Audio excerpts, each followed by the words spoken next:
दोस्तों, हम कई बार खुद की दूसरे के साथ तुलना करके अपने अंदर की हीन भावना को जन्म दे देते हैं, जो अंदर ही अंदर हमें खोखला करने लगती है। साथ ही हम खुद को कमज़ोर समझने लगते हैं। हम अपने गुणों से ज़्यादा अब गुणों पर ध्यान देने लगते हैं और गुणों को देख नहीं पाते। एक समय आता है कि हम सोचने लगते हैं कि हमारा जीवन तो व्यर्थ ही है, लेकिन दोस्तों ऐसा नहीं है। दोस्तों, आज की ये कहानी आपके लिए बहुत कुछ सिखा कर जाएगी। एक समय की बात है कि एक सरोवर तट पर एक बगीचा था, जिसमें तमाम तरह के गुलाब के पौधे थे। लोग यहाँ आते और गुलाब के पौधे की तारीफ करके चले जाते। एक बार बहुत सुंदर गुलाब के पौधे के एक पत्ते के अंदर विचार आया कि सभी लोग फूल की तारीफ करते हैं, पत्ते की तो कोई तारीफ ही नहीं करता।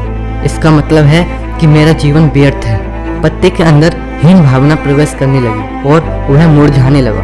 एक दिन बहुत तेज तूफान आया। जितने भी फूल थे वे पंखुड़ी होकर हवा में न जाने कहाँ चले गए, क्योंकि पत्ता अपनी हीन भावनाओं से मुरझाकर कमजोर पड़ गया था। इसलिए वह भी टूटकर सरोवर में जा पड़ा।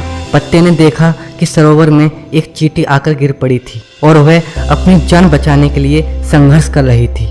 चींटी की थकान की वजह से हिम्मत हारते देख पत्ता उसके पास गया और कहा कि तुम मेरी पीठ पर बैठ जाओ, मैं तुम्हें सही सलामत किनारे तक पहुंचा दूंगा।